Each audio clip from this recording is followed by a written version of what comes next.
For tomorrow's Cardio Wednesday, we've got 110s on the menu. Now, what is a 110? A 110 is a very popular conditioning tool used with a lot of college football programs, right? And even at the high school level and potentially maybe even in the NFL. Essentially what you do is you line up at the back of the end zone, you run to the opposite goal line, so you're running 110 yards, 100 yards on the football field plus 10 yards in the end zone, 110 yards. You got 45 seconds rest in between, and then you turn around, you line up, and you do it again, right? Throughout my career, 110s was a very popular conditioning tool and a conditioning test that we use with athletes.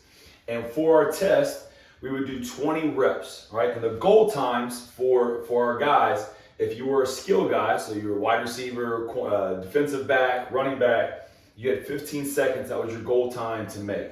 If you were combo, so quarterbacks, linebackers, 17 seconds, and then offensive and defensive linemen, 19 seconds. All right. Now, if you're not an elite level athlete, right, and almost the prime of your career, right, 25 seconds. I didn't write it up here on the board, but 25 seconds is a really good time, at least to start off with, to try to make. Now, if you're just now getting back into running, getting into shape, right, don't be surprised if 25 seconds is even a tough time to make, right? But one of the things that I would say is, and this is with all the Cardio Wednesdays, if you've been with me for a while doing these daily workouts, you've probably noticed that the Cardio Wednesdays tend to repeat themselves every few months, right? And there's a reason for that.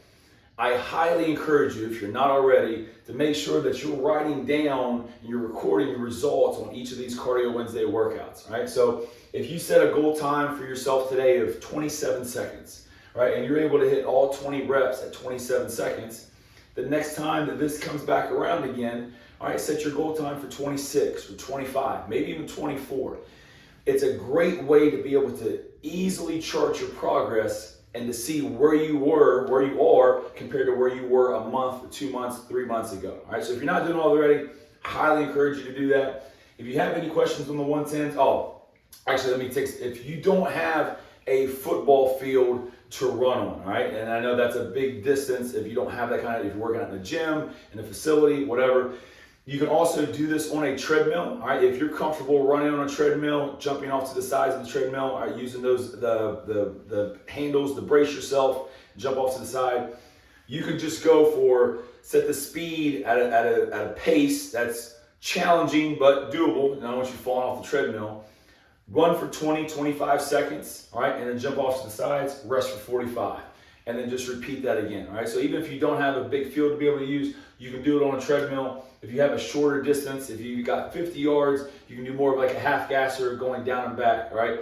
The big thing is be creative if you need to. Find something to get out for 20 minutes, 25 minutes, all right? Push yourself, get some good cardio in. If you have any questions at all on the workout, leave me a comment down below. I'll make sure to get to those, and I'll see you guys tomorrow.